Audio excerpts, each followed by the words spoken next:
Ikaw ang pangakong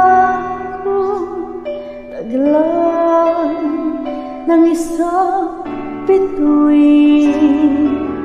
Tanging pangarap sa Diyos ay hiling magkapiling sa bawat sandali.